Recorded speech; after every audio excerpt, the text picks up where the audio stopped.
ഉൽപ്പത്തി 39:3 പറയുന്നു, യഹോവ അവനോടുകൂടെയുണ്ടെന്നും അവൻ ചെയ്യുന്നതൊക്കെയും യഹോവ സാധിപ്പിക്കുന്നു എന്നും അവന്റെ യജമാനൻ കണ്ടു. സഹോദരന്മാരാൽ ഒറ്റിക്കൊടുക്കപ്പെട്ടതിനു ശേഷം യോസേഫ് ഈജിപ്തിൽ ഒരു അടിമയായി ജീവിച്ചു. എന്നിട്ടും ദൈവത്തിന്റെ സാന്നിധ്യം അവനോടുകൂടെയുണ്ടായിരുന്നു.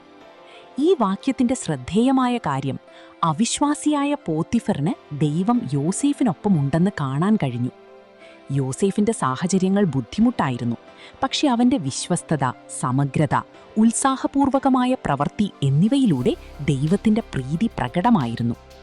ദൈവത്തിന്റെ സാന്നിധ്യം നമ്മുടെ സാഹചര്യങ്ങളാൽ നിർണയിക്കപ്പെടുന്നില്ലെന്ന് ഇത് നമ്മെ പഠിപ്പിക്കുന്നു. നമുക്ക് പരീക്ഷണങ്ങളിലൂടെയോ നിരാശകളിലൂടെയോ കഷ്ടപ്പാടുകളുടെ കാലങ്ങളിലൂടെയോ കടന്നുപോകാം. പക്ഷെ കർത്താവ് ഒരിക്കലും തന്റെ ജനത്തെ ഉപേക്ഷിക്കുന്നില്ല. നാം ദൈവവുമായി അടുത്തു നടക്കുമ്പോൾ നമ്മുടെ സ്വഭാവത്തിലൂടെയും പ്രവൃത്തികളിലൂടെയും നമ്മുടെ ജീവിതത്തിലെ അവന്റെ പ്രവൃത്തി മറ്റുള്ളവർക്ക് ദൃശ്യമാകും. യോസേഫിനെ പോലെ യഥാർത്ഥ വിജയം കർത്താവിൽ നിന്നാണെന്ന് വിശ്വസിച്ചുകൊണ്ട് ദൈവം നമ്മെ എവിടെ വെച്ചാലും നാം വിശ്വസ്തരായിരിക്കണം. നമ്മുടെ ജീവിതം മറ്റുള്ളവരെ ദൈവത്തിലേക്ക് നയിക്കുന്ന ഒരു സാക്ഷ്യമായിരിക്കണം.